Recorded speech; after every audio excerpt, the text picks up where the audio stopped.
Berita terbaru tentang NU cabang Nasrani menghebohkan berbagai pihak, khususnya para pemeluk agama Islam. Hanya karena Ketum PBNU, Said Akil Siroj, mengatakan Listoyo Sigit Prabowo dekat dengan warga NU, dan Akil menyebut Sigit bisa dikatakan adalah NU cabang Nasrani. Dari pernyataan ini kemudian menuai berbagai kritik dari para ulama dan anggota NU itu sendiri, yang menolak keras pernyataan Akil tentang NU cabang Nasrani.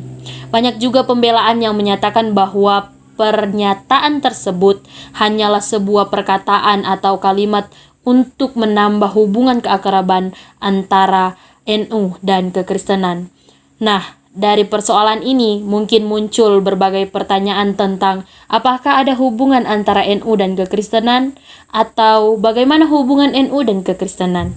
Kelompok kami akan membahasnya dalam video ini. Dimulai dari tahun 1959, yaitu Piagam Jakarta yang menjadi dasar dan syarat NU untuk bersedia kembali pada Undang-Undang Dasar 1945.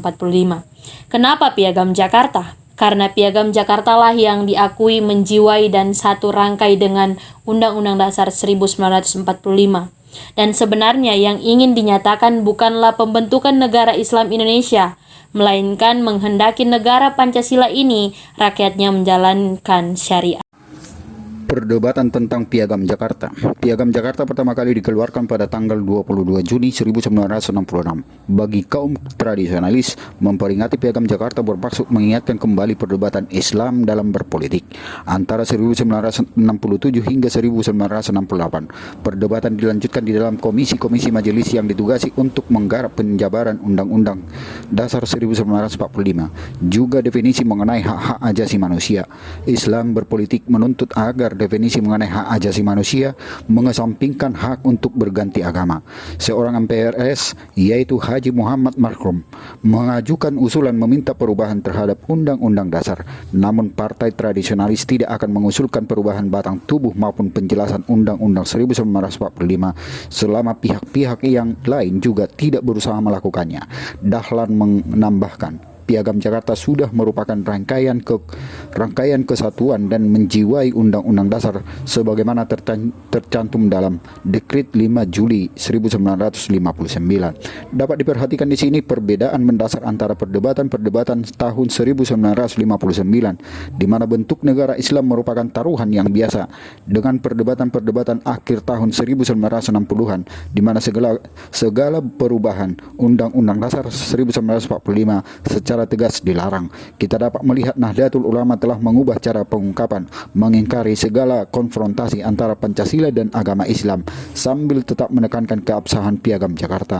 Meskipun tetap ada perbedaan pendapat di MPRS, pengesahan Piagam Jakarta menjadi kenyataan, di mana ia sering dipakai sebagai acuan untuk membenarkan tujuan keagamaan lembaga-lembaga. Pada tahun 1967, Piagam Jakarta diserahkan ke DPR sebagai sebuah rancangan undang-undang pokok peraturan pernikahan umat Islam.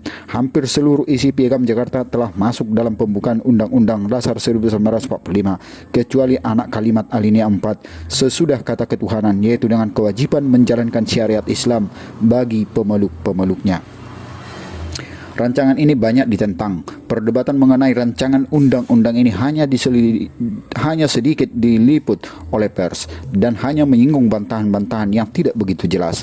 Kejadian-kejadian yang berkaitan dengan agama, dengan Islam, semakin menarik perhatian masyarakat luas. Satu diantaranya ketegangan hebat terbuka pertama antara golongan tradisionalis dengan pemerintah adalah keputusan untuk merayakan upacara hari ulang tahun kelahiran Nabi Muhammad di Istana Negara.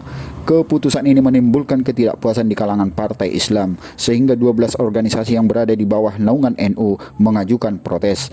Hari pemilihan Presiden Soeharto 27 Maret 1968, meskipun masalah ideologis yang belum dapat dituntaskan, golongan nasionalis, Kristen, dan wakil-wakil daerah mengajukan sebuah permintaan tertulis kepada Ketua MPRS agar mengakhiri pekerjaan MPRS menemui jalan buntu. Akhirnya, angkatan bersenjata turun tangan karena khawatir melihat pertikaian ideologis semakin memburuk dan memutuskan majelis akan menutup pintunya tanggal 31 Maret.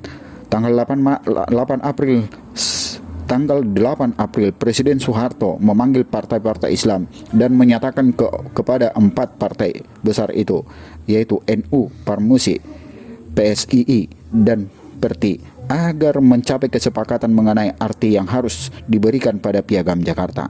NU melunakkan sikapnya dan menandatangani pernyataan bersama dengan 8 partai lainnya serta berjanji akan mengamankan ketetapan-ketetapan MPRS.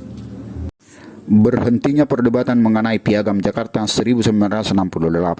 Tahun 1968 di Aceh, NU bergabung dengan 3 partai lainnya untuk membuat sebuah pernyataan yang meminta agar MPRS menyatakan Piagam Jakarta sebagai sumber Pancasila, agar piagam tersebut diakui sebagai dasar perundang-undangan yang sah dan dengan demikian menjadi sumber utama hukum Indonesia.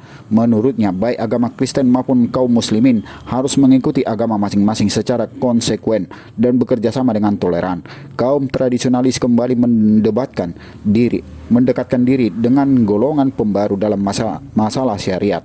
Menteri Agama Kiai Dahlan mengeluarkan pengumuman pada tanggal 2 Juli 1968 yang menyatakan bahwa Piagam Jakarta secara pasti merupakan sumber hukum. Pemerintah menegaskan bahwa kepercayaan terhadap Tuhan juga berarti kaum muslimin menjalankan syariat dan ia akan membuat undang-undang memperhatikan kepentingan umat Islam agar hukum-hukum yang ditetapkan sesuai dengan syariat.